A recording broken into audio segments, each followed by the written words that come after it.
Well, hello everyone. My name is Michel, and welcome back to our regulars, and a special hello to anyone joining us for the first time. So at No Silver Bullet, our approach is built on a simple reality. There is currently no single silver bullet for Parkinson's. And instead, we advocate for a holistic approach, addressing the condition from every angle. Medical, of course, physical, nutritional, mental, and technological. And before we begin, I encourage you to visit our new platform that is called parkinsonsinsights.com, which is designed to be your daily hub for everything Parkinson's related. So you will find there daily news curated by us, expert insights from Professor Michael Okun daily and Bas Bloom weekly, or full webinar archives that must be now 60 interviews or so. I haven't counted them. And plus, you can register for future webinars and vote on new topics that we are thinking about having a webinar about. And I'm also sharing my own personal hacks, simple, practical adjustments that have genuinely improved my daily life, and I'm hoping it can help you too. But let's return to today's topic. Our guest today will explore how comprehensive laboratory testing, analyzing blood, urine, hair, and stool, can uncover vital insights into the biological markers shaping our individual Parkinson's journeys. And I'm delighted to host Dr. Laurie Mischley, that most of you will already be familiar with. Laurie is a naturopathic doctor and researcher renowned for her work on nutrition and integrative therapies. She's dedicated to helping patients take a data-driven, personalized approach to their care.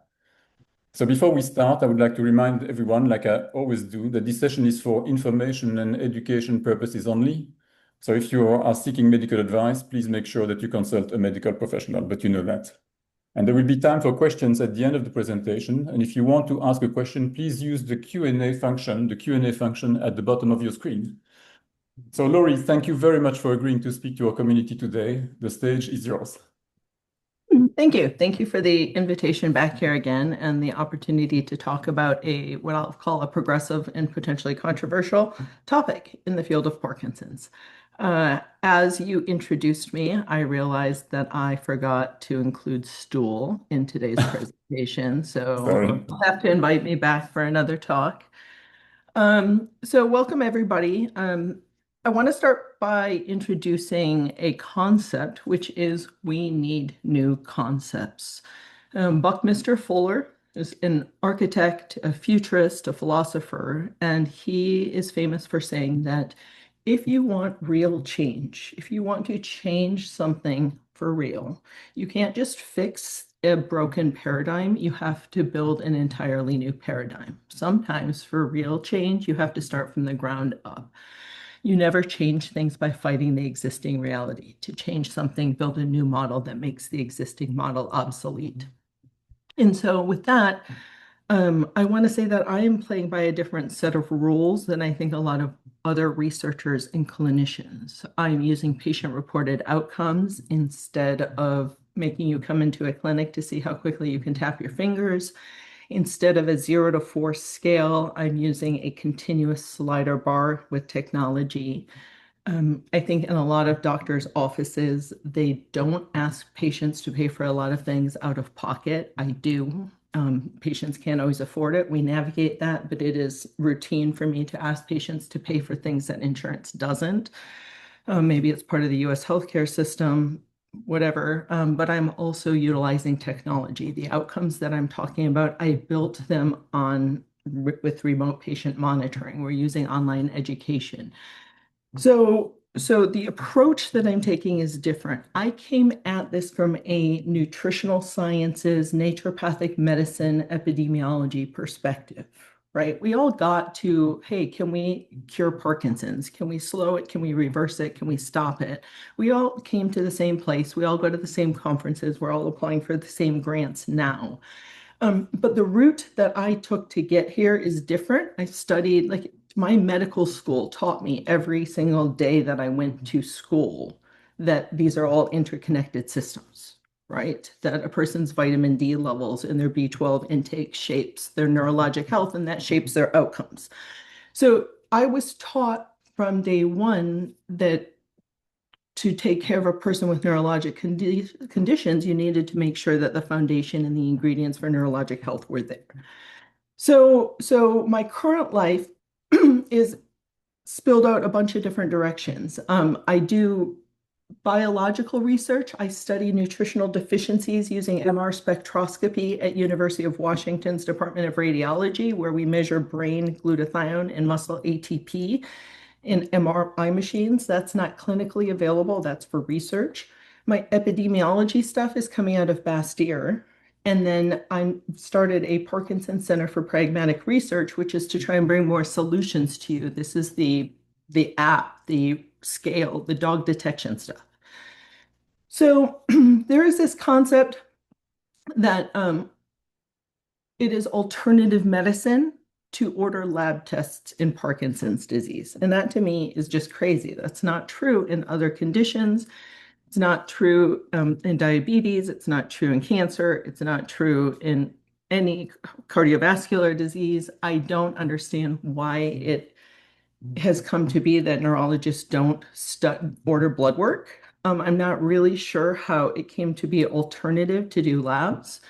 But what I'm talking about here is using your labs, not labs alone, labs plus your social health, your sleep, your diet, your exercise, to build a new paradigm by which we can start to understand the multidimensional inputs that are shaping your progression. I am playing with all kinds of different ways to teach this. I mean, it took 10 years to come up with those dots, what goes in the red dots, what goes in the green dots. What are the variables that shape progression for better? What are the variables that shape progression for the worse? And so now that we have the answer key, there's this whole new problem, which is how do we package it? How do we deliver it? How do we teach it to you? How do we teach it to your providers? How do we make it palatable? How do we make it accessible? So before we get started in the lab conversation, I want to say that one of the reasons I am able to say all of the things I'm about to say is because I'm using an outcome measure that hasn't been used before. Anyone who's heard me talk in the past has heard me talk about the patient-reported outcomes in Parkinson's disease scale, but the concept is by the time a person is diagnosed, their score is about 500. Most people get worse at about 50 to 70 points per year, so that the average person gets about 10 good years. The scale has now been validated in a couple different languages, but what is really exciting is not only do we now have an accurate measure of whether or not your Parkinson's disease is getting better or worse and the rate at which it is doing so, this is the first time that we really have a scale that shows that there are people getting better. Right? I think it was 7% of people out there tend to be improving over time. And that is who I've been studying, and that's who we're looking at. But so because this scale asks on a slider bar, it's called a continuous outcome measure. It is much, much more sensitive than the 0, 1, 2, 3, 4 scales. And so we ask people over the last week, estimate how bad your tremor's been. Tell us how bad your balance has been. And you slide the slider bar and you get a total cumulative score. And it looks kind of like this. People who have a score below 500, their quality of life is excellent. 500 to 1,000, their quality of life is good. And above that, their quality of life really starts to go down. And that's statistically around year 10. The app is free on iOS and Android. I am shocked that only about 10,000 people are using it, given the number of people with Parkinson's in the world. There are people from over 140, 150 countries using it, but just not a lot. So here's what we're looking at. There's a tremendous amount of diversity. Everybody knows that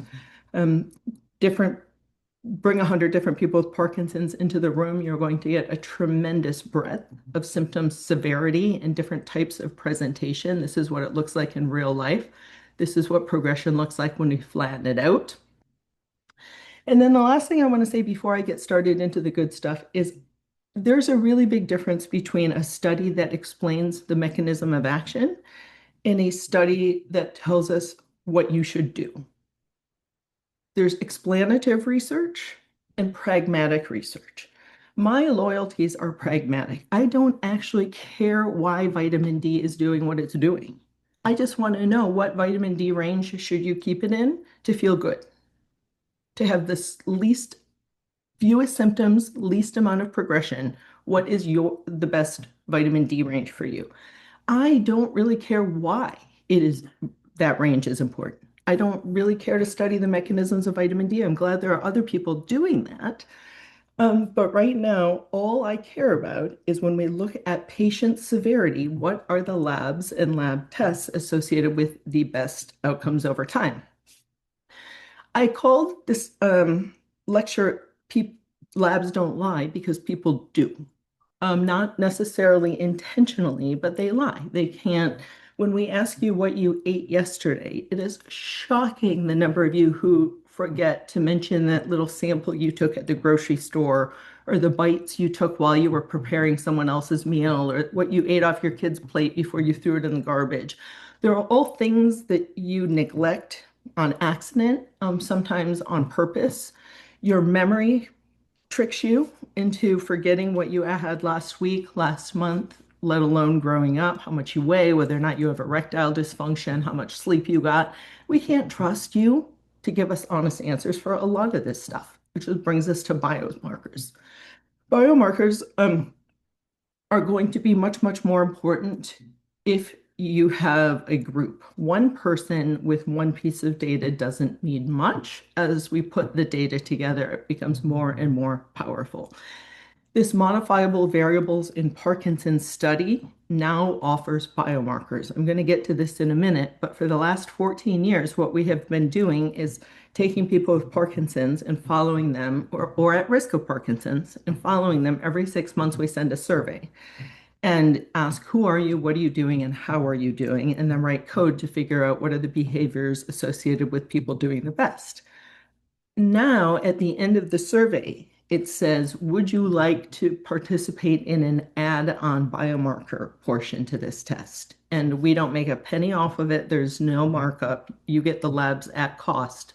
But anyone who gives us their data and is participating in the study, we've set up a portal where you can now get your labs, and you do get a copy of those labs, and we get a copy of those labs to use for research. So that is how we've worked to make this available to you in the US. So that is separate from what I'm going to be largely talking about here. Because what we have been doing in the MVP study until now has been entirely survey-based, we haven't had any biomarkers. But what I've been doing is I go to my clinic and I tell people, hey, the research says you should eat vegetables. Why don't you eat more vegetables? Hey, the research says you should get a good night's sleep. You should do that.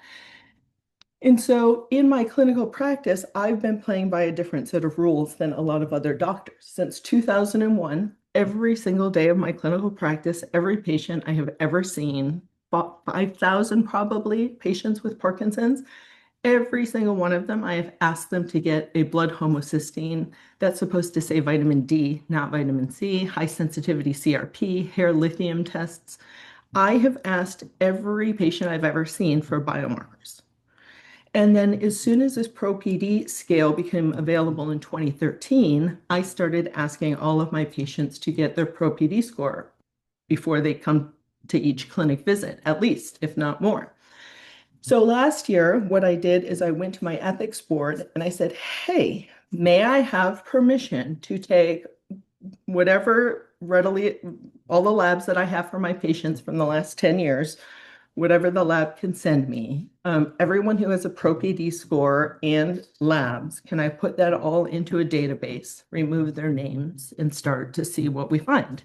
And we set that up and we did that. And now we have this de-identified data set of over 800 people over 7 years. And that's what we're about to talk about today. So now that we have a read on the contributions, or like what are the variables that we can change that are contributing to Parkinson's progression, I am positive there are things that we are not considering. Genetics is not on here. But of the data that we have, of all of the stuff that we are looking at, this is what contributes to when we try to explain what are the variables that explain Parkinson's disease progression. 19% of that explanation comes from psychosocial stuff.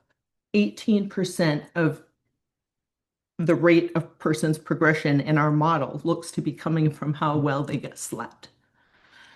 16% of progression seems to be pointing towards things like biomarkers that we're going to talk about here today. We cannot change how long you've had Parkinson's, your age, or sex. So you're stuck with about 18% of this. Physical activity is 8%, supplements 8%, diet 7%, financial health 5%. At the end of this talk, I'm going to get a whole bunch of kicking and screaming about this. People are going to want to go back to this slide. People are going to be really surprised at how low physical activity is on this pie chart. Exactly. If you think you've seen and noticed an improvement in benefit from physical activity, just wait until you see how good you're going to feel when you fix the biomarkers and start getting a good night's sleep. I'm not diminishing how good exercise is. I'm telling you, it is as good as you believe it to be. You won't believe how important biomarkers and sleep and social health is. Okay, so these next two slides are courtesy of GPT. We're not going to get into them. I just wanted to let you know that biomarkers is a much, much, much more broad topic than what I'm going to address here today.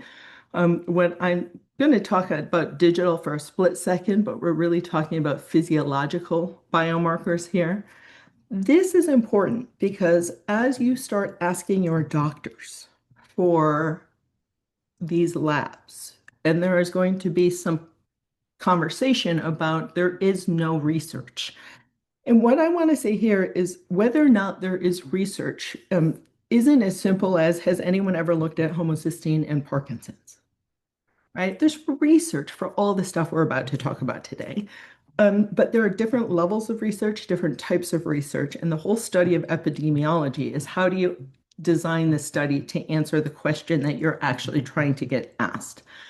And so this column is really important, like different biomarkers. Some biomarkers look to see who is at risk of getting Parkinson's. Some biomarkers are designed to help us figure out, are you going to have a rapidly progressive disease? Do you have a subtype, right? Can we measure people who have low mitochondrial ATP in their muscles? Right? In my MRI studies, there are some people who are so low, their ATP that they're making is so deficient. Are those people more likely to respond to supplements targeting mitochondria? So there are biomarkers that help us determine who's likely to respond to a certain treatment. So whether or not there is research on this really depends on what the question was, who asked it. So when I decided to put together a panel of biomarker tests circa 2001, my rules were the tests had to already be clinically available, relatively accessible, affordable. They had to be biologically plausible. It had to scientifically make sense why they might be related to Parkinson's. There had to be some published evidence of association with Parkinson's, and most importantly, they needed to be modifiable. Right? Why test it if you can't change it? The whole point of what I was trying to do was identify things that you could fix. So most of you have not had your omega-3 fatty acids tested. I think we're going to start here because the data are so strong. And I think this test is more available to you than you realize. So we have decades and decades of data suggesting that omega-3 fats are good for the brain. They're good for the mood, they're good for cognition. That has spilled into growth and developmental stuff for kids. It's Alzheimer's, healthy aging, and certainly it's made its way to Parkinson's. So there is no shortage of reason to believe that omega-3 fatty acids might be good. So for those of you who are not familiar with long-chain omega-3 and omega-6 fatty acids, the governments who make rules say that these short ones up top are required. You need to get a certain amount of linolenic and linoleic acid in each day. And then in theory, your body can convert what it needs to these longer chain fatty acids. As we age with B vitamin deficiencies, for all kinds of reasons, there are a whole bunch of people who are not and cannot convert their short chain fatty acids to long chain fatty acids.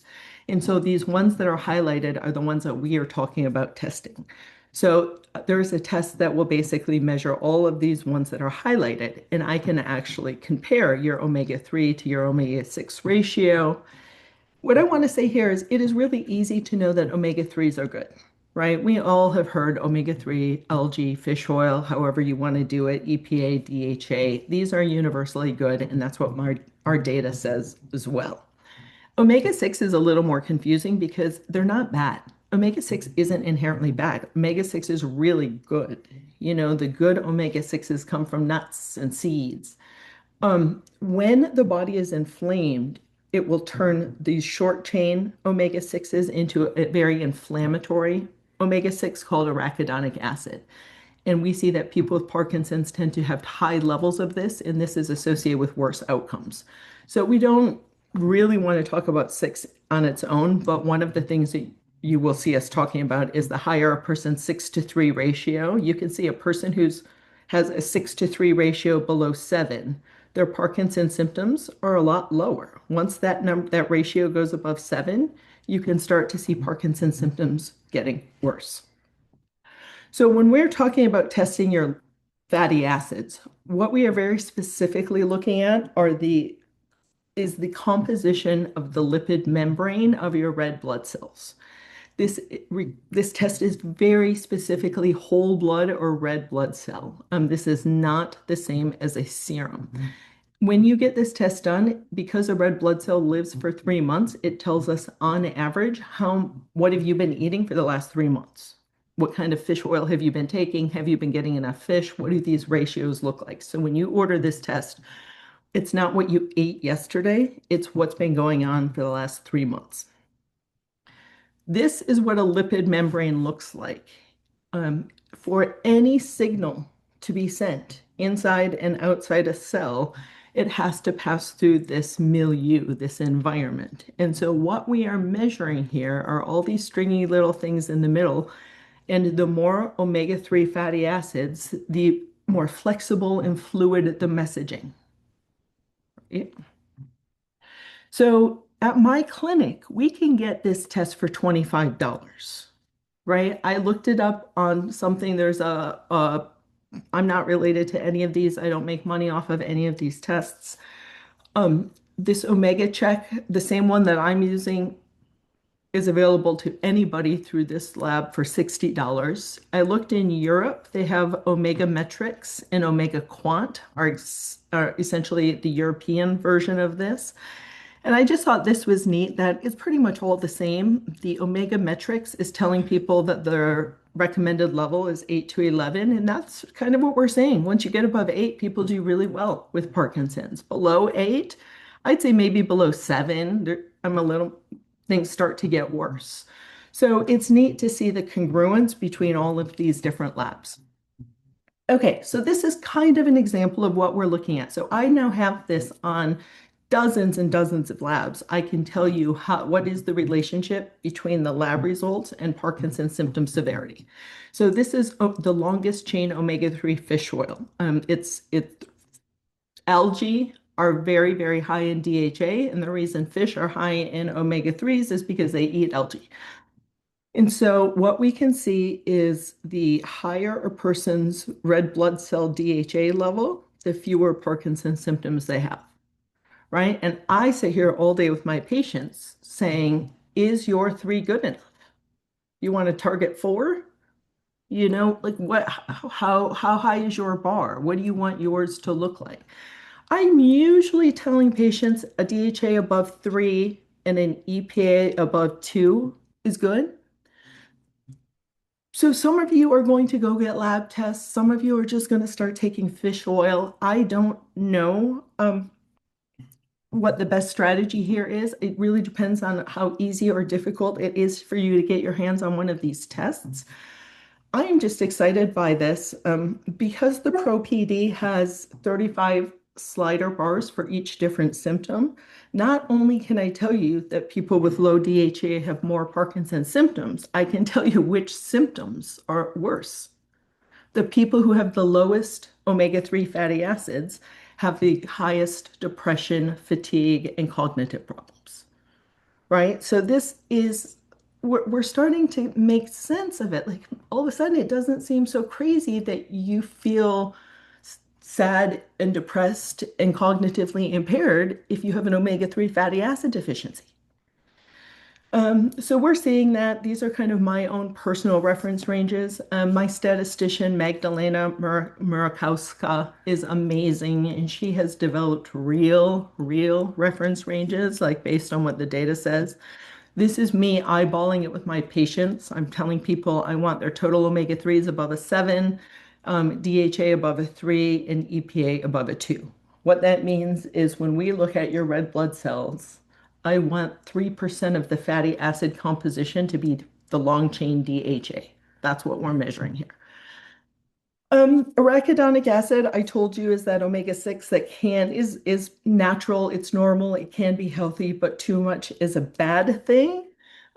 It looks to me like levels above 10 start to be a problem in Parkinson's disease. When I'm interpreting these lab tests with my patients, I make everyone try and get it down below 10.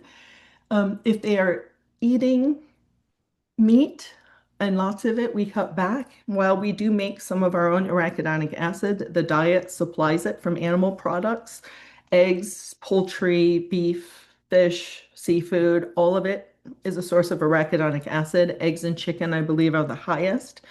And so if a person's arachidonic acid level is high, I have them cut back on that. So again, this is a biomarker of inflammation. And again, you can see which symptoms are most strongly associated with a person who has high arachidonic acid.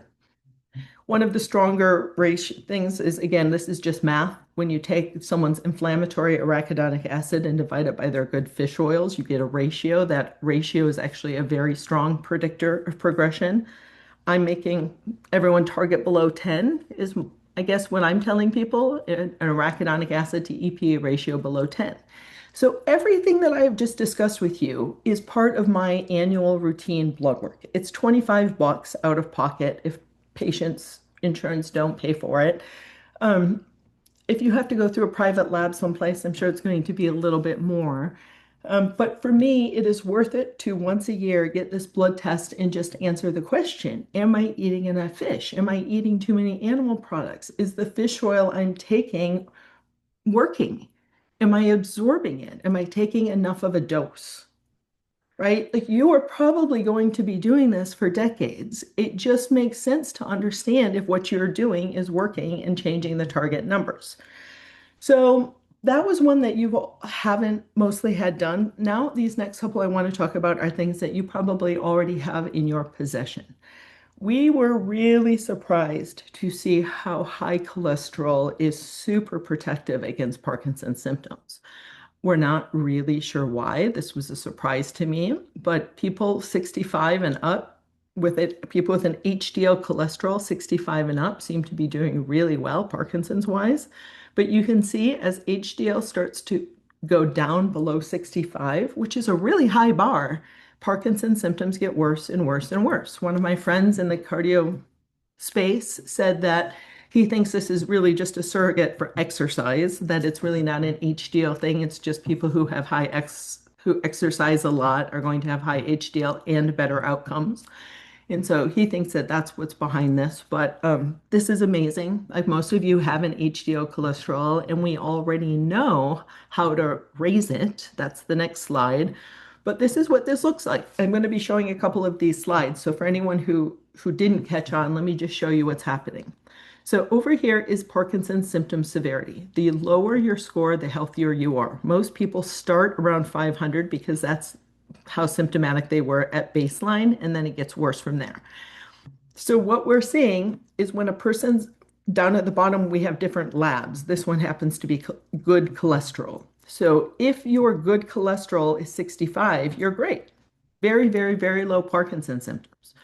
But below 65, you can see Parkinson's symptoms get worse and worse and worse. A person with an HDL cholesterol tends to be more symptomatic if they're 40 than if they're 50. And there are exceptions. There are people who have a good cholesterol of 40 who are very asymptomatic. There are other people who are horrible. We're looking at the trend line here. We can again tell you exactly which symptoms are most strongly associated with Parkinson's disease, with high HDL, but the ones that really stood out were REM sleep behavior disorder and urinary symptoms tend to be worse in people with low HDL cholesterol. And the way to raise that is fish oil, fiber, olive oil, exercise. Moving on to homocysteine. Homocysteine is a normal part of human metabolism. You can think of it as amino acid that the body makes. It is not bad by itself, but what happens is if it builds up, it becomes neurotoxic, and it's both a sign of a B12 deficiency, and homocysteine itself can be dangerous. What I'm talking to you about here is not new. It was 1995, the first time the researchers started saying, hey, we are seeing Parkinson's patients having high homocysteine levels. As of yesterday, when you just look at, there were 350 papers that had been written on the topic of homocysteine and Parkinson's. I think this one is excellent from 2023. Dr. Ashklog at Mayo wrote a fabulous paper called Levodopa, Homocysteine, and Parkinson's. What's the problem?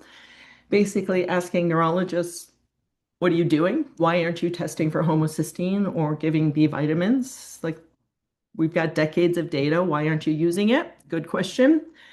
And so here we started seeing 20 years ago, 20 years ago or so, that the higher a person's homocysteine, the worse their outcomes and the greater the incidence of dementia.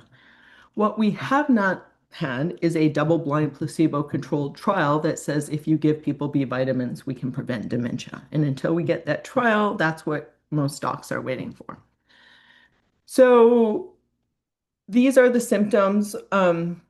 I don't know what happened to the picture here, but for the people who have the highest homocysteine, interestingly, the symptom that was most strongly associated with high homocysteine was loss of smell, which was a little surprising to me.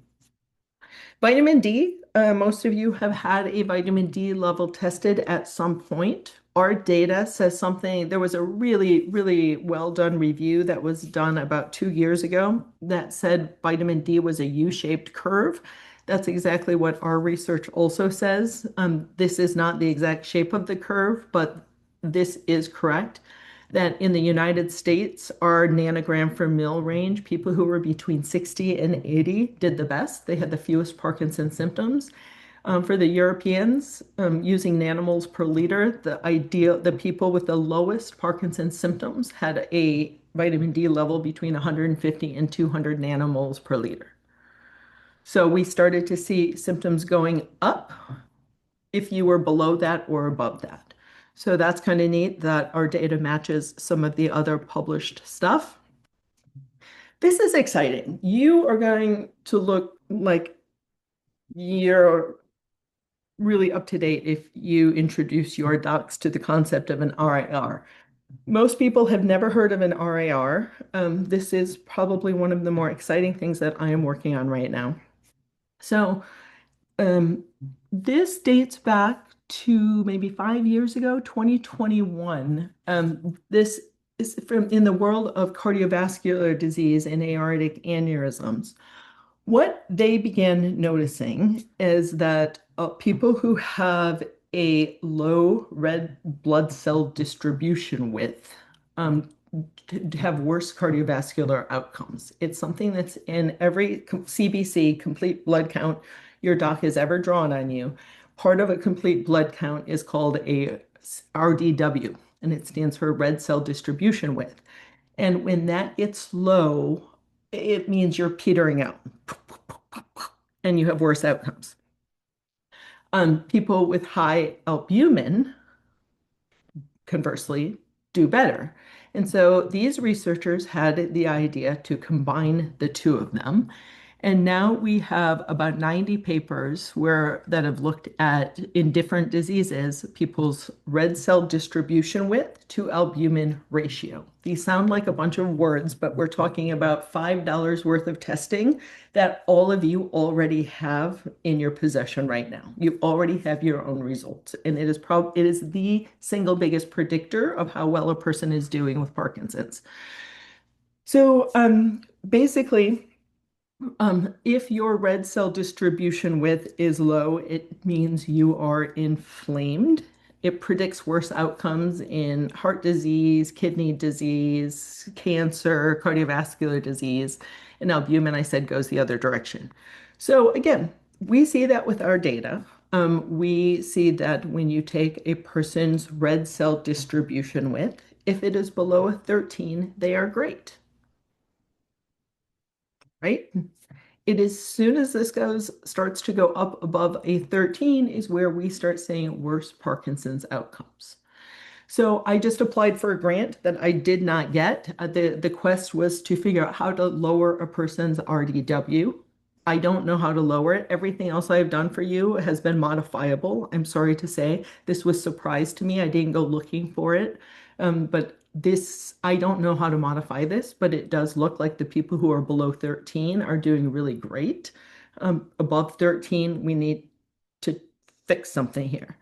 Same thing on the other end was albumin. We saw exactly what they're seeing in other diseases. The higher a person's albumin, the fewer symptoms they had. Again, you all at your doctor, the last time they did an annual checkup, already tested your albumin levels. What we were taught in medical school is if you're below a 3.5, it means you're malnourished. Above that, don't worry about it. No one taught me that, like, I didn't know that there was such a difference between a 4.4 and a 4.6. This is as new to me as it is to you. I am all of a sudden looking at a patient who comes in telling me everything is great, and I can see their last 4 years of blood work. And their albumin goes 4.7 4 years ago, 4.6, 4.5, 4.4 over the last 4 years. And even though they're telling me they're feeling okay, I can see something metabolically is going wrong, right? They are starting to lose their ability to generate the resources that they need.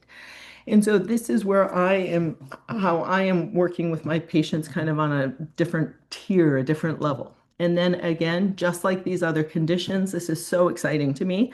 This is Parkinson's. These are our data. This is real. When you take a person's red cell distribution width and you divide it by their albumin, you get their RAR. People below a 2.7 are doing amazing, amazing, amazing. But there's a really big difference between a 2.8 and a 2.9. So again, I am really disappointed to say that I did not get the grant to figure out how to reduce your RAR. I will continue to apply to different foundations and organizations to figure out what the next steps are here. But that is my next professional step. But this is something that you can all see. And it's neat. A couple of my nerdy patients have gone back now to their last 10 years of data. And they can tell you when their RAR started to go up. So I'm trying to work on some ideas. How do I package this? How do I teach you these ideas? How do I get this as a concept? I don't want you to just have a list of new numbers. I'm trying to build paradigms. In clinic, I will often use this analogy of holes in the bottom of the boat. So the first thing I'll just say is what happens if you plug one hole in the bottom of the boat? If there are multiple holes, it is still going to sink. Right? I need you to understand this concept that we are not talking about one thing. Nutritional deficiencies do not occur in isolation, right? If there are problems on a lot of different places. And instead of doing one study on one nutrient at one time, there's this concept where what I think we need to do is take inventory of the bottom of the boat, identify the holes, patch them up, and see does the boat stop sinking. Right? And I don't know to which degree do I make this a game? Am I trying to convey this to your providers? Am I trying to teach you?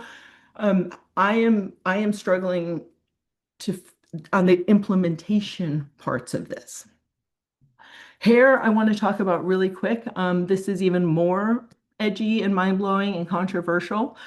Um, what My master's thesis was on lithium deficiency in Parkinson's. The only way to accurately measure physiological doses of lithium are the inch of hair closest to the scalp. So I have been measuring hair lithium on every patient I've seen for 25 years. Um, this is a dream. This is what we want. Just an inch of hair from the bottom of the neck. I took a picture of this guy at a coffee shop. I was standing behind him.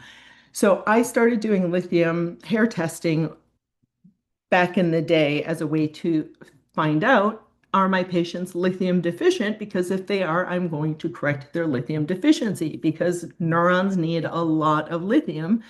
And depending on the region you live around the world, the groundwater is often short in lithium. And so I needed to make sure that my patients didn't have a lithium deficiency. So I started doing hair testing. Now I have hair tests on 800 patients over the last decade, and we're seeing a lot more than lithium here. The first thing I will say is hair arsenic is worse than I thought. We can see the higher a person's arsenic, the greater their Parkinson's symptom severity. Again, I want all of you rinsing your rice and not using pesticides that contain arsenic. And in theory, you should all be aware of all of the places we are all being exposed and not do any of that stuff. But realistically, what is most helpful is to send in a $80, $100 hair test once a year and just find out, oh, geez, why am I high in arsenic? I didn't expect that. Let me go figure out where it's coming from. So I need these tests as a screening test because most of my patients who come up high in arsenic don't know that they're high in arsenic. We see that people who are low in cobalt are doing worse over time. What we're looking at here is a B12 molecule. Many of you are measuring B12 in your blood. B12 is not an accurate tool for looking at B12 for a whole bunch of reasons. That's a whole nother talk.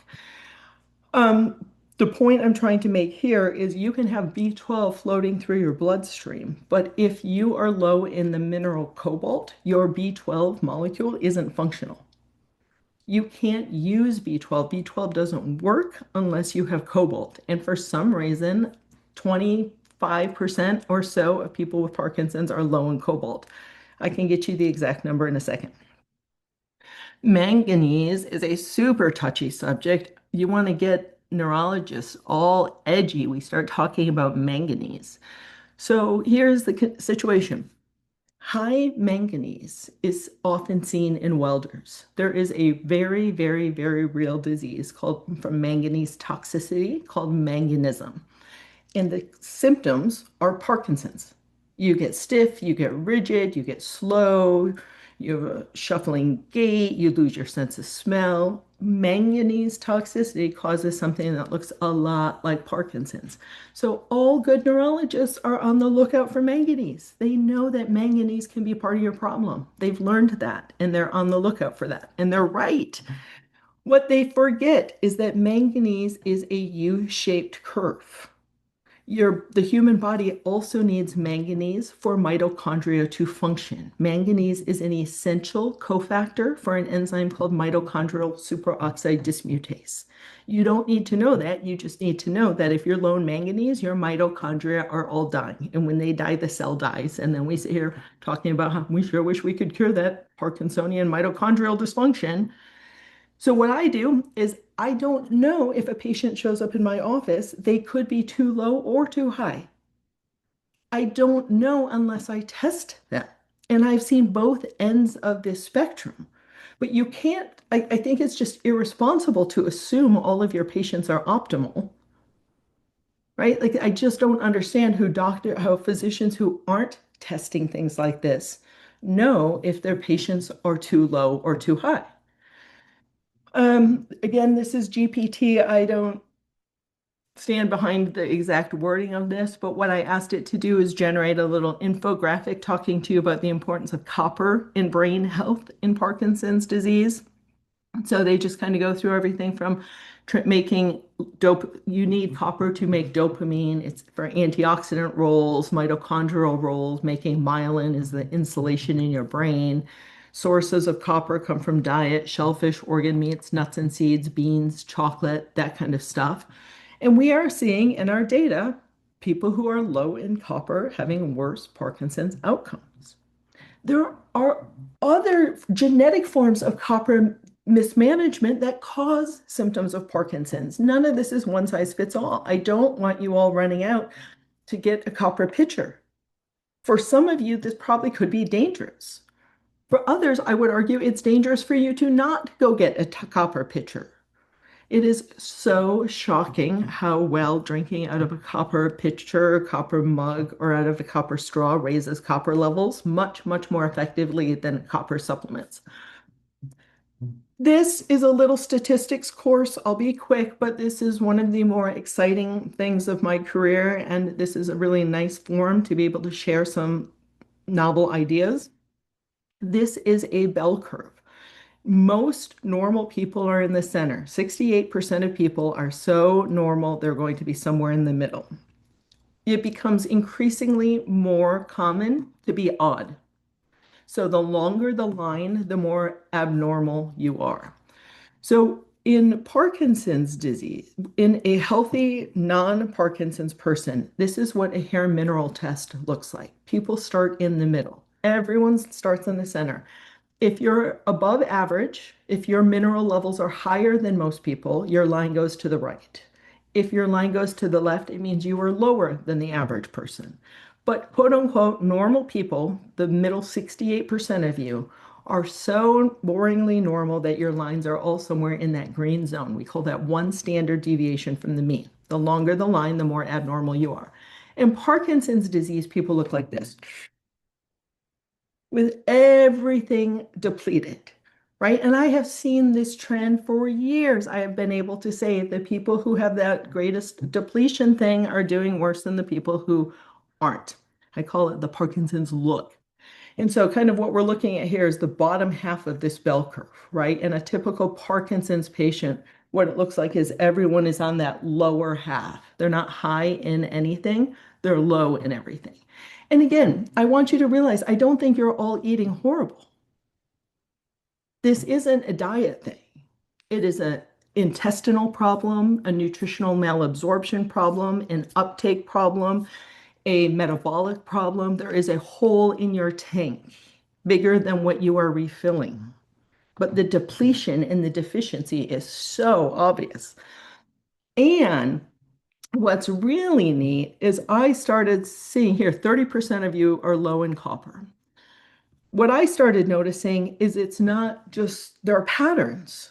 It is very, very, very common to have everyone in that first column. They're called the alkali metals. They go together. Everybody with a potassium deficiency also has a rubidium deficiency. They're like dominoes falling. And so my statistician, my amazing statistician, has been helping me work through this. And we can see there are like different phenotypes. There are some of you who are low in the alkali metals. Some of you who are low in the second column. That's the one that really matters. Some of you are low in the transition metals. And so we are starting to see these patterns that have never, ever, ever, ever been reported. And are really probably the most exciting thing in my career. Neurologists, doctors, we all have to study biochemistry to get into medical school. But once we start practicing medicine, no one talks about the periodic table anymore. And so that's kind of interesting to kind of integrate two very scientifically sound things and talk about how they might be related. Not all biomarkers come from blood and hair and urine and stool. These bioimpedance scales have become much, much more affordable and more accurate in the last couple of years. Now it pairs with your phone. You hold it up. It takes about 60 seconds. And not only does it tell you your percent water, muscle, fat, and bone, it also shows you how those are distributed throughout your body. It's really common for people with Parkinson's to have more muscle mass on one side of their body than the other from favoring it. And so With age, we all start to develop sarcopenia, this loss of muscle mass. And in Parkinson's, it's extra bad and is associated with malnutrition. And so I don't want you to wait until your clothes are falling off and you've lost 5, 6 pounds before you notice it. I want you to be able to see these trends early on. I don't even have Parkinson's, and just getting older, you can see a quarterly loss in muscle. It's really shocking how sensitive these are. And for me, I find them very motivating to realize, when you're young, you don't have to work to maintain muscle mass. As you get older, all of a sudden that's a job. You either lose it or you work to maintain it. But like that, it just doesn't come naturally anymore. And so biomarkers that get your head out of the sand and kind of force you to confront where your body composition, I think, are really important. This company advertises that they are 98% as accurate as a DEXA. Um, I have my patients use their Apple Watch, their Oura Ring, their Whoop band to measure sleep. I want everyone trying to get 1 hour of deep and 1 hour of REM. And we treat it differently. If you're not getting enough deep, it usually means you need to go to bed earlier. If you're not getting enough REM, it sometimes means you need to redose or leave it open in the middle of the night. I mean, everyone is a little bit different, but this is where counseling comes in and some sort of coach but once you have the data, there's so much more we can help you with. All of these gadgets, the Whoop band, Apple Watch, Oura Ring, one of the things that they measure is heart rate variability. I think it's one of the most valuable parts of their tools. A person with Parkinson's tends to be a little more flatline. This is me a couple years ago, and you can see I joke it looks like a battery getting charged overnight. And so this doesn't look as dramatic until you look and see his max. We're about the same age. His max was a 38. My max was a 109. And when you lay them over top of each other, you can see how relatively flat the Parkinson's patient's HRV is compared to a non-Parkinson's person. And so this is a tool that your Apple Watch is probably already measuring on you. Many of you aren't looking at. So, what is it? What is a heart rate variability? It is different than heart rate. What we are talking about is if somebody's heartbeat is, say, 60 beats per minute, not all of those beats are the exact same distance. When you inhale, they may be a little further apart than when you exhale. And that variability can be thought of as like a neurologic agility. And so when you are a young lad, 20 years old, your variability is 60 to 100.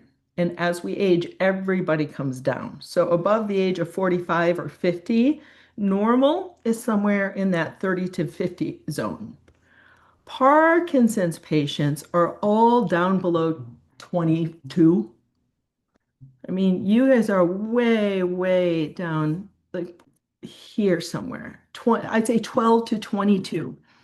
I've seen as low as 4 and 9. And so this is something that you can change, whether it is drinking more water, or going to bed earlier, cutting back on the booze, or eating more green vegetables, or having more sex. All of those things have been shown to raise your heart rate variability. If you, whether or not, how do you know if you need to work that stuff more if you're not tracking that stuff?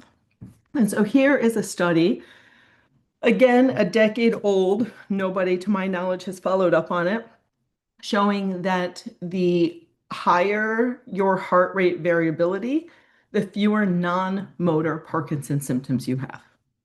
So the high heart rate variability people have less dementia, less GI issues, better sleep, better erectile function, better motivation, these things that aren't motor symptoms. The non-motor stuff is associated with a high heart rate variability. You want high numbers. So again, this is a biomarker that I'm using with all of my patients, anyone who I can convince to go buy a gadget. And there are tons of options. I'm not making money off of any of these. I don't care whether you use a Whoop band, an Apple Watch, an Oura Ring, a Fitbit, as long as it measures HRV, your sleep, your exercise. I think they're all really, really, really useful biomarkers, and I think they're fairly affordable. Just to wrap up, there is a lot of research in history that says the higher a person's uric acid, the better they do with Parkinson's, and low inflammation and low blood sugar is associated with developing less Parkinson's. Interestingly, in our blood work and from our testing, these were not really strongly significantly associated with Parkinson's. It's not like I don't care about your blood sugar anymore. I do. But I will say that these measures were not as predictive as I personally expected them to be. So that's a little surprising. How to bring this to you? How do we make this something that is available to all patients everywhere? I don't know. Computer literacy is a tremendous problem. Most people who have Parkinson's grew up in an age where computers and technology were not part of growing up, and it is a rare elderly person who has gone out of their way to work to stay up to snuff in how to two-factor authentication and how to download apps and register for things. And so, sure, over time, in 20 years, most everyone with Parkinson's will have grown up with all of this stuff and will be fine. But right now, there are a lot of people who need a lot of help who aren't comfortable with technology. And it is really a horrible feeling to try to be building things that I know most people don't know how to access. Even if we build this system, it's really quite complicated. I mean, I'm making it sound easy, but the truth is, if I can find a way to get you all your omega check values, for $30, we can test everyone's omega 3s and 6s. What you are all going to want to do is have a conversation with somebody who knows something about neurology and nutrition and Parkinson's disease, about how much is enough, what is your target zone. Are liquids better than capsules? Does it matter if I use algae oil? Can I keep it in the refrigerator? How long, can I just eat more fish? Do I have to worry about the mercury? What about the fish that comes in a can? I mean, the reality is it's not just data. Once we give you the data, you need to do something with it, right? And that's a whole job. It's a job for you. It's a job for your doctors. It really opens up this whole new type of medicine, which is who is supposed to help you with that. There are a small handful of naturopathic doctors or a small handful of functional docs. We don't know who's going to pay for this. Right now, it makes the most sense that if we can put something together, I mean, I don't want to make it only for the people who have the resources to pay out of pocket, but until we do studies that show that people who use the platform and change their labs do better, we can't expect insurance and third-party reimbursement. So I'm working as fast as I can to get you that evidence. And then we're really going to need some coaching, right? And there aren't many naturopathic doctors. They're very poorly trained in Parkinson's and neurology. There aren't that many movement disorder doctors, and they are very poorly trained in nutrition, and they don't want to start spending their days talking about you drinking out of a copper mug. They have much better things to do with their time. We can find some other people who can help you, coach you on that. So there are some bottlenecks here that we haven't figured out. For all of you to kind of figure out where you're going to go from here, certainly you can go back and ask your own doctor, can you order my vitamin D? Will you order my CBC and my albumin and my homocysteine? And some of them will do that. In the United States, if you do the labs that I ask you to do through your conventional doctor and they bill your insurance company with the markups and everything that is involved, this is really close to $2,000. How much of that gets paid for by your insurance and your deductible and your plan can be anywhere from a couple hundred to zero. So the US system is a mess. I don't know what you all have available in Europe, but I'm quite positive NHS doesn't pay for hair testing. You can get a hair test on Amazon here in the United States. It's $125. I looked this morning. Even if your doctor doesn't have an account, you can order one online. Some provider somewhere is selling them to you. I'm not sure whose name shows up on that as the provider on record, but you can get a kit. You can send in your hair, and 2 weeks later, know your hair mineral levels for $125. As I said, the MVP study makes the entire profile, the entire PD panel, hair, blood, and urine all available for $389. That's no markup whatsoever at cost. And so anyone who's participating in the study could get this stuff through there in the United States. And then we're putting together one that includes a report that will be part of this whole bigger thing I'll show you in a second, which is the lowest we can get that down is about $467. So those are the kind of numbers we are talking about. I'm going to get the question, how come my other doctors are not ordering these tests? I don't know. I asked GPT to help me make a cartoon because I was giving a talk once on a stage with a movement disorder doc, and somebody in the audience asked, do you measure people's B vitamins? And he said, no, so only alternative medicine doctors do that. And I just think that is so funny because I'm using a CLIA certified lab and like they're using intuition to know what your vitamin D levels are. Like if you're not, like how is ordering blood work through a legitimate laboratory considered alternative in a doctor intuiting that all of your minerals are probably fine is considered legit? Like it's just funny. So I asked GPT to make me a funny cartoon. And so it says, who needs lab tests when I have neuro intuition?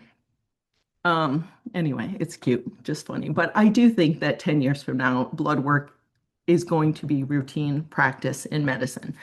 The average medical school provides less than 20 hours of nutritional education in total over the entire 4 years. This is not a dig on doctors. I'm saying the reason that they aren't testing is because they don't know, right? I am pretty sure most of you, if you were to ask your movement disorder doc, hey, do you remember why manganese is an essential cofactor in the human body? They would not say, oh yeah, it's an essential cofactor for mitochondrial superoxide dismutase, right? Like it's not like they're wrong, they're just not learning it, right? Only 27% of schools, the general recommendation is that everyone should be getting at least 25 hours of nutritional education in their medical school career. And the last study that looked at that, only 27% of schools were getting at least 25 hours, right? So it's a really, really huge gap. This just came out 2025 saying that a growing number of doctors are saying we need to be better prepared because we are not learning what we're supposed to be learning.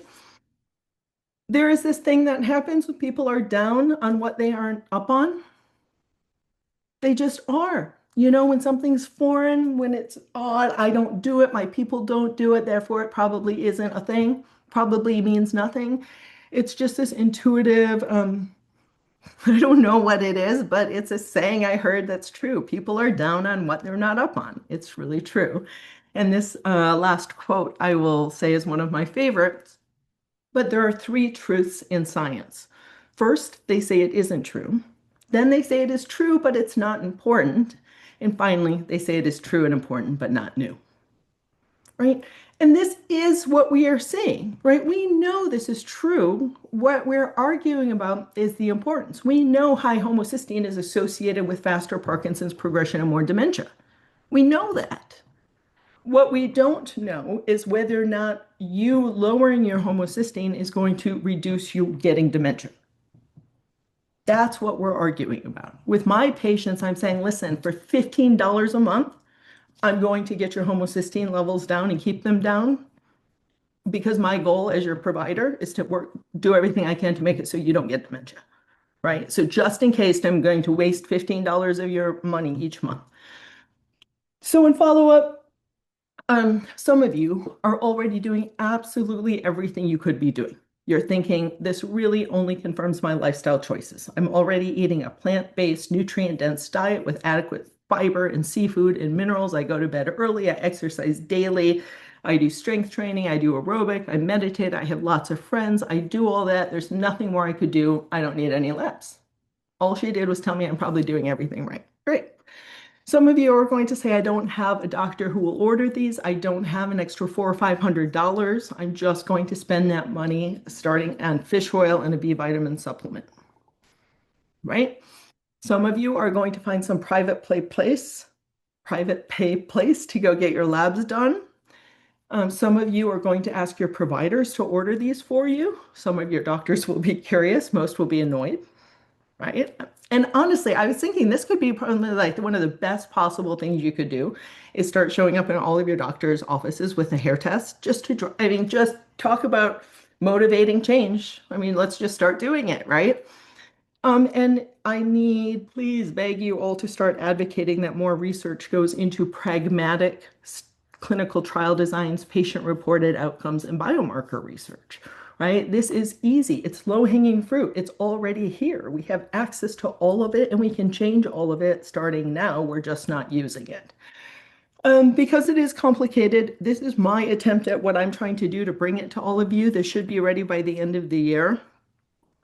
We are learning these, what contributes to Parkinson's disease progression, but a huge part of this isn't the data, but how we give it to you. And so we are trying to design something that is kind of something for everyone, people who just want it dumbed down, tell me to take my fish oil and exercise. I don't care why. Some people really want to understand, I'm lowering my homocysteine at a rate of 2 points per 6 months.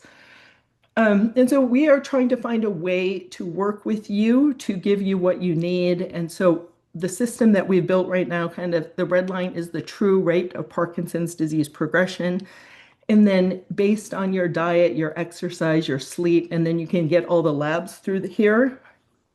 The labs will auto-populate into here and will say, based on your homocysteine levels and your exercise and your diet, this, even though this red line is the expected rate of Parkinson's progression, here's what your progression is slated to look like.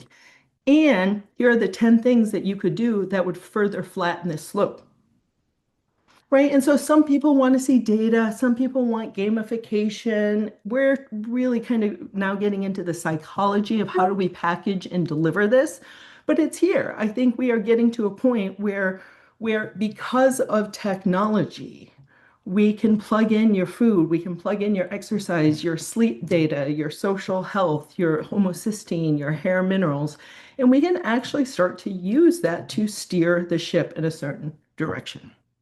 So thank you, Michel, for inviting me. This is a really nice forum to be able to share some ideas that there's not a lot of time and energy to share in other places and other forums. So thank you. Laurie, thank you very much. It's amazing. I think that actually I've taken tons of notes here, and you help us clarify a lot of things we sometimes knew partly or didn't know at all. I just wanted to say that actually the blood test, I'm based in the UK, as most people will know. The blood test that you mentioned cost around £800 a year, so it's not cheap. And the hair test, I have ordered it on Amazon. I will put the details of the providing company in the description of the video we will post on YouTube. It is quite easy to use, they're quite fast, etc. I think that one of the big problems that I had is to find someone like you, who can basically help me interpret those results, because you do get tables, and you get tables with the minimum and the maximum normal values for people who don't have Parkinson's. So you really need someone to help you, and many neurologists or movement specialists do not have the knowledge to do that.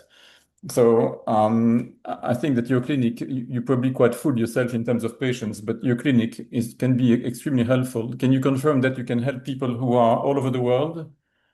Yes, but what I'm hoping to do is replace me with the Yes, PD answer key. I mean, exactly. what I'm hoping is anyone who orders their labs through that answer key comes Yes, with a Parkinson specific report that says, based on these data, here's what we suggest. Talk to your doctor about this, this, this, and that. And so we are working on making it so yes, that anything that I'm doing with my patients is available via the platform. good. It's the That dream. would be easier and cheaper for Right. everyone, actually. Okay, so just look at the questions we have collected while listening to you. We have around 20 minutes for questions. Annette and someone else, Suzanne, were asking whether the recording would be emailed to attendees. So this will be on YouTube tomorrow, and we will basically be sending the details Some people have asked about the slides. Now, generally speaking, I'm not too keen to share slides because I think that they really need the verbal commentary to make them understandable and avoid any confusion. But you can tell me, Laurie, if you want to share them, I will, of course, share them. No, I put a lot of thought into even putting them up here because of the context. They are not published yet, so I would say no to slide sharing until I get these Exactly. published because That just makes in sense. context. Yep. So Marta, oh yes, actually Marta is not asking a question, but she basically says that she will have to leave before the end of the presentation, but she has published a paper called April Gut, Brain, and Glycocalyx, a portrait of Parkinson's may have some key information. So I will share that with you afterwards, and we can distribute it to other people perhaps. Great. So Marta is also asking whether we have looked at glyphosate binding to cobalt. No, I haven't. That's why I'm so eager to share these results because all it takes is me talking about cobalt for someone else to say, hey, there's this mechanism with glyphosate, like this is like we are fertilizing ideas right here in real time. So Peter has a great question. I challenge you to find an answer to that. He says, I'm bald. Is there a way to do the hair test? Actually, when I got the test, they said you could use pubic hair. Sorry, Peter, but if you have absolutely no hair, you can take all the hair from your body, I think. No, so No. so the reference ranges are not the same. Pubic hair is Ah, a different composition than head hair. I could tell you so many stories. People have sent in the pubic hair. Again, we are measuring the hair that grows out. If you have the same pubic hair you had when you were 12 and you don't shave it, like you are measuring what your body was going through as a 12-year-old, not now, right? And so you need recent growth. Um, Even people who are bald tend to often have some shavings, and we've had people just collect shavings. You don't need it to be a full 1 inch. You don't have to grow it out. You need a total half gram, and the lab, as soon as they gets it, chops it up into little pieces anyway. So what people will usually do is collect whatever grows as it grows for however many months that takes. hmm. We've had people turn in chest hair. We've had people turn in leg hair. Somebody turned in fake hair extensions. So yes, no head hair only, and preferably closest to the nape. And yes, it's true. And that's one of the downfalls of hair testing for people who have alopecia, people who have dreadlocks. I mean, it Hmm. is not easy to get in and get a sample close to that. And if you have long, long hair, we don't, you basically have to take an inch close to the scalp and then throw away this long, long The strand. We rest, don't yeah. care what was happening 8 years ago. Yes. So Liz is asking whether we have a list of the lab tests that we should be asking for. I think we could perhaps provide this afterwards, or do you Well, think? maybe. I mean, this is what I'm working on too. Hmm. So I gave you a teaser. I have maybe 80 different lab tests. Ah, And so if you go to these links, like what is it? What was Parkinson's lab tests in Parkinson.com. yes. The list of all the tests that I have in my Parkinson's panel are on there. You can at least see which ones I'm ordering. It's Hmm. not that would be the best way to see that list, I suppose. So Annie has put a question on PD-Body in regards to the recently published blood test markers link high homocysteine and low vitamin levels to early thinking changes in Parkinson's. That's the title of the analysis she's referring to. And she's asking if it is true that there are two forms of B12, one which has poor absorption and one that has a better or good absorption. Oh yeah, and in Parkinson's school, there is an entire 2-hour class on B12 deficiency in Parkinson's that anyone with B12 should watch. It's much more Hmm. complicated. So the number one cause of a B12 deficiency is the stomach has lost the ability to absorb it, and so most people who are need B12, it must either be dissolved as a tablet under your tongue Yes. or as a shot intramuscularly. And then the body, there are all different. There's methylcobalamin is the form the body uses, but we also have hydroxycobalamin, Hmm. adenylcobalamin. And so there are several biologically active forms of B12, but Methylcobalamin is the one that the most of the body uses. The one that Rite Aid and Walgreens and the pharmacies sell for injections tends to be cyanocobalamin, not the Yeah. active form. And so, yes, form of B12 is important, dose of B12 is important, delivery method of B12 is important, and you and your doctor are supposed to be working through all of that until your homocysteine levels are down below 10. Because exactly. Beatrice missed the start of the presentation, and she wanted us to remind her of which app we had mentioned at the start that too few people are using. So this is the ProPD app. Yeah, Parkinson's symptom tracking, it's called. Good, here we go. And we're in the middle of a really big upgrade right now, and the reports that you are about to get are going to be so nice.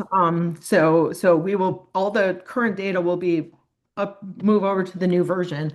But what you're about to get is about to get a lot better. That's exciting. So just to be clear, because I'm doing my blood tests in the UK, so the aim will be for me to upload the data, although it is in different format maybe than the US, onto the app. Would that be Yeah, the way it works? That it will yeah, recognize yeah. different ways of presenting the data according to which lab you've used, which country, etc. That's great. So Eric is asking your thoughts on urine and heavy metal tests. So there,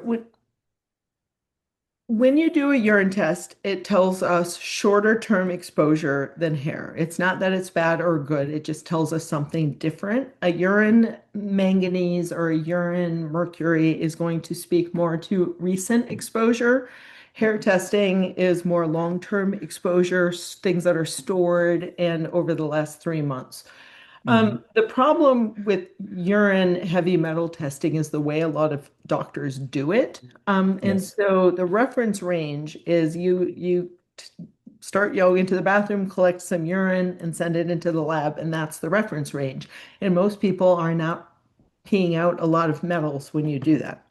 What a lot of physicians are doing is giving patients a chelating agent before they take the urine test. And so they take something, and it's kind of like wringing out the dirty sponge of your tissues. It takes all the stored lead and mercury from years past, kind of pulls it into circulation, and then you go take a urine sample. And compared to the unprovoked sample, it looks like you're really gross and toxic. I mean, Yes. everybody comes up high in lead and lots of stuff. And so, like, one, I'm glad that's out of you. No, I don't want you being high in any of that stuff. I guess I'm kind of happy you just rang out the dirty sponge. But it is misleading to show you a lab result that has these really long lines for how toxic you are after squeezing out the dirty sponge and comparing it to a non-provoked reference range. Makes sense. So it really working with a physician who did pre and post and the other thing too is if you're going to do screening, I don't use urine for screening. It just doesn't cast far enough net. Urine is very appropriate if you know what you're looking for. Like when I see a hair manganese level high in the hair test, I will refer that patient to one of my colleagues who specializes in environmental medicine, and then they do a urine Yes. manganese, a blood manganese, they look at manganese from a couple different directions to figure out where it's coming. So it Thank you depends very on the much. metal and how it's being used. Yes. So Denise is asking, which is better, plant-based omegas or fish oil? Well, plant-based are never going to give you the EPA and DHA that you need. For the vegans among us who don't want to do any fish oil, you can get long-chain omega-3s as algae oil, but it's more expensive. It smells horrible. You have to do, it comes in smaller capsules. So if you can find a good source of algae oil, that is best for the planet, high quality for you. It just is hard to find and quite expensive. Fish oil tends to be the cheapest, easiest way to get your EPA and DHA levels up. And depending on where you live, a study a couple of years ago showed that there were quite a few fish oils were fairly contaminated with PCBs and lead and mercury and things like that. There are pharmaceutical grade fish oils companies that are each batch is tested for purity and potency and contaminants. If you can be a little snooty in your fish oils, that would be great. Krill oil, I think, is probably better for the environment. There are more krill. It's not like we're Yes. overfishing places, and so krill might be a better environmentally friendly way to boost your EPA and DHA. So just being conscious of the time, there are a few questions here about people asking again to repeat the ProPD app address, etc. What I will do simply, I will just move on from that. I will put them on the description of the video tomorrow. Yeah, So it's called Parkinson's symptom tracking. good. So someone put propd.com in the search engine and came with something that was in Russian. So PRO-PD. PRO-PD. In any case, for anyone worried about finding the app, don't worry. It will be in the description tomorrow. So no stress. Missy is asking if someone in Canada can buy the labs through the MVP Parkinson's panel labs and hair, or is it just for Americans? Only the company we're working with can't ship to Canada. Okay. The hair test is readily available in Canada. The blood work is Yes. not so easy. Okay. Kathy is asking whether there are any specific concerns or recommendations for people who are vegetarian and have PD. Adequate B12 levels and omega-3 fish oil levels. I mean, if you're really vegetarian, Mhm. you're not eating fish and seafood, and being vegan or vegetarian is a major contributor to B12 deficiency. Not, I mean, age is much more of a problem, but so Yes. um, it is just that much more important to be tested. Make sure that your homocysteine is not going up, your methylmalonic acid is not going up. The other part is choline, you know. Ah, yes. Understood. No, but So, in general, I think most of you should be eating a plant-based, mostly vegetarian diet. so someone anonymously asking if there is a best reference range for hair lithium results for Parkinson's. Is there a minimum dose of lithium or orotate that is typically taken by Parkinson's patients? Double question. Brilliant, brilliant, brilliant question that I don't have an answer to yet. In Parkinson's school on the 28th of every month, I teach a class, and this month on July 28th, the topic's going to be lithium deficiency in Parkinson's. The problem that we have is the reference range that you see on the lab is way, way, way, way, way lower than the global reference ranges. Because Mhm. my master's degree was in lithium, what I did was pulled all the original ranges from Botswana and Mexico and Cambodia and around the world. Hair lithium levels are actually quite a bit higher than anywhere in the United States. So the US reference ranges are about 25%, like a good in the US is still 25%, in the bottom 20% for the rest of the world.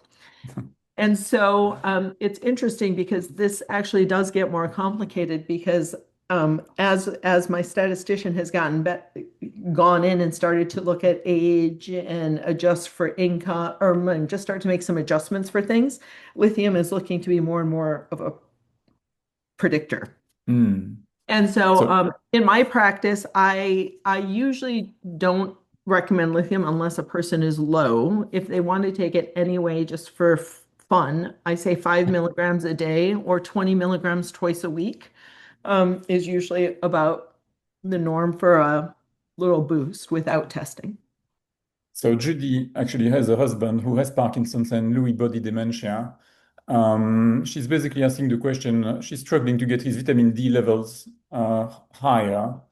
Um, the PCP, I don't know what the PCP is, but you probably know, Laurie. Primary care provider. Oh, sorry. The primary care provider considers that her husband's vitamin D level is fine at 33, just about the lowest desirable level, and she's trying to get it higher than that, and she struggles to do so. I don't know if you have any recommendation. Again, I'm not playing doctor here, but in my clinical practice, there is a company that makes a vitamin D supplement called Integrative Therapeutics. They make this little chocolate chew. Each chocolate is 5,000 IUs. Mm. 10,000, two chocolates a day is 10,000 units. And so what that will, if you chew on two of those a day, it will raise your blood level by about 10 points per month. So if, Wow. say, you wanted to get your 35 to a 45, 55, Yes. 65, 3 months at 10,000 a day is what I use with my patients to raise it, and then Mm. 5,000 a day is usually what it takes to maintain it. But Okay. again, that's why we need the biomarkers. Is without blood tests, how Yes. would you know? Some people are more sensitive, some people get more sun, some people spend more Mm. time indoors. Yes. So can you repeat exactly where she can find those supplements? On which website? Oh, here, let me pull it. I can pull it up really Sorry, I easy. don't want her to go home without having a practical solution here. And chocolate needs like a quite a nice solution to me. Wait, what'd you say about chocolate? Um, If it takes too much time, we can always go back offline. no, Oh, here we go. this is the one that I personally use, that I use with my patients. Yes. This high quality company, 5,000 units for a little teeny chocolate. A bottle's affordable, $23. And it always works. It has the fat pre-mixed in. Um, So this is my two of these a day will raise Mm. almost everybody at a rate of about 10 points per month. You don't want to overshoot it. Again, too high is a problem too. But once you're between 60 and 80, most people can one a day to maintain, two a day to raise is how I do it in clinic. So someone has a great comment saying that your enthusiasm and knowledge is wonderful. Is there a doctor in the UK who can match your status? I have a suggestion. I don't know if you do. So we had actually we do those food for medicine webinars, and a couple of sessions ago, 2 months ago, we had Lucille Leader, who was basically our speaker then. Lucille actually has, I think, probably 40 years experience in Parkinson's nutrition. And of course, every person will have their own approach and their own focus point. So I can't guarantee it will be the same approach as Laurie. But if you want someone experienced in Parkinson's and nutrition and supplements in the UK, I would suggest that you basically look up Lucille Leader on your Google web pages, and you can find her quite easily. Um, And yeah, please, and anyone you can in your neighborhood. I think we need more practitioners from of all types. And for people who don't have access to me in this form of medicine, this is why we built Parkinson's School. So, Perfect. this is everything I know is on here. On the 28th of every month, I give a talk. We have a dietitian. There's a speaker on the 14th of every month, a men's group, a women's group, a partner program, a social meetup. So all of this, you can come up to Parkinson's School and type in B12 or the Pro 21 diet or how to combine protein. And so there's a whole class on heart rate variability or labs. Yes. So for anyone who wants deeper dives, this has been how I have attempted to deliver all of this to people all over the world. I think we have a couple thousand people Yes. registered for Parkinson's School now. So, So I will finish up with two questions, actually. Lauren is asking for ProPD, do you rate values for when you are on or off? Her numbers obviously are drastically different on meds. well, if you are, this is probably the hardest part of the Parkinson School. We are asked, or of the outcome measure, we are asking you to estimate. So the Mm. the reason the UPDRS stinks as bad as it does is because we only see it during a snapshot. Yes. In a condition that is highly fluctuating, for us to evaluate how well you're doing during a 5-minute exam makes no sense. And Mm. so one of the reasons this Pro PD is so much better is because instead of snapshotting it, we ask you to estimate. We put the hard part on you. And you're right. For a person who can't move when the meds are off and who moves great when the meds are on, if your meds are working 80% of the time, I'd give myself an 80 out of 100. I'd slide my bar. Exactly. So you want to kind of think back and say, this past week, how much of a problem has constipation been? This past week, how much has Yes. freezing of gait been? And we're asking you to do your best to average the past week because your average is exponentially better than our snapshot analysis. So I personally use the ProPD app once or twice a year, and I do it when I'm on, but I'm looking indeed at the week. And the week is not guided because I feel good, so I do a ProPD, or feel bad, I do a ProPD, but more like I have basically a doctor appointment, I will do the ProPD to use it as a support to the discussion.